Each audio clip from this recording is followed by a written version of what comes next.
Hello, എല്ലാവർക്കും പനീറൊക്കെ കഴിക്കാൻ ഇഷ്ടമാണോ? അങ്ങനെ ഇഷ്ടമാണെങ്കിൽ നമുക്കിന്നൊരു പാലക് പനീറിൻ്റെ റെസിപ്പി കണ്ടാലോ?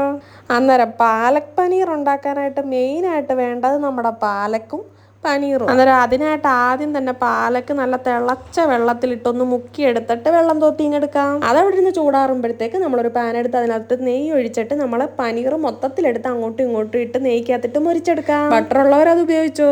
എന്നിട്ട് ആ ബാക്കി വന്ന നെയ്ക്കകത്തോട്ട് ഇഞ്ചി, വെളുത്തുള്ളി, വറ്റൽമുളക് ഇതൊന്ന് ചേർത്ത് ചതച്ചിട്ട് ഒന്ന് വഴറ്റിയെടുത്തിട്ട് പിന്നെ കുനുകുന അരിഞ്ഞ സവാള, കുനുകുന അരിഞ്ഞ തക്കാളി, ഇച്ചിരി ഉപ്പ് ഇതോടെ ചേർത്ത് നന്നായിട്ടൊന്ന് വഴറ്റിയെടുക്കാം. ഇനി നമുക്ക് മസാല ചേർക്കാം. മഞ്ഞൾപ്പൊടി, മുളക് പൊടി, കുരുമുളക് പൊടി, ഗരം മസാലപ്പൊടി ഇത്രയും മസാല മാത്രം മതി നമുക്ക് പാലക് പനീർ ഉണ്ടാക്കാൻ. ഇത് പല രീതിയിലാണ് ആളുകൾ ഉണ്ടാക്കുന്നത്.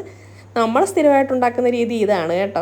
എന്നിട്ട് ആ മസാല എല്ലാം ഒന്ന് മിക്സായി വരുമ്പോഴത്തേക്ക് നമ്മൾ മുന്നേ ചൂടുവെള്ളത്തിൽ കുളിപ്പിച്ച് വെച്ചേക്കുന്ന പാലക്കുണ്ടല്ലോ അതൊന്ന് മിക്സിക്കകത്തിട്ട് നന്നായിട്ട് അരച്ചിട്ട് ഇതിലോട്ട് ചേർത്തിട്ട് ആ അരപ്പിനകത്ത് ഇച്ചിരി വെള്ളം കൂടെ കലക്കി അങ്ങോട്ട് ഒഴിക്കണം. പിന്നെ നിങ്ങൾക്ക് വേണമെങ്കിൽ ഇതുപോലെ 5-6 പാലക്കിൻ്റെ ഇല മുഴുവനെ അങ്ങോട്ട് ഇട്ട് കൊടുക്കാം.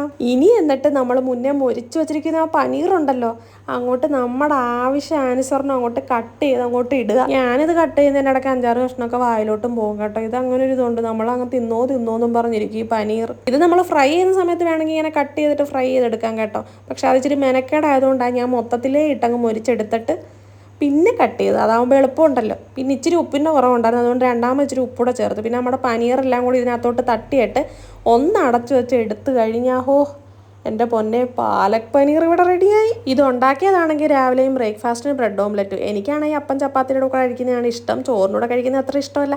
എന്നാൽ പിന്നെ ഞാൻ വിചാരിച്ച ബ്രെഡ് ഓംലെറ്റിൻ്റെ കൂടെ അങ്ങ് തട്ടാന്ന്. ക്ഷമയില്ലേ, നിങ്ങൾക്ക് ഇഷ്ടമുള്ള എന്നോട് കഴിച്ചു വന്നേ. ഇതിനോടെ കഴിച്ചിട്ട് മോശമൊന്നും അല്ലാതെ, പിന്നെ ഞാൻ ഉണ്ടാക്കിക്കൊണ്ട് പറയുമല്ല, സൂപ്പറായിരുന്നു. അന്നേരം എല്ലാവരും ഇതൊന്ന് ട്രൈ ചെയ്ത് നോക്കിയോ. അപ്പോൾ അടുത്ത വീഡിയോയിലൂടെ വീണ്ടും കാണാൻ. ടാറ്റ.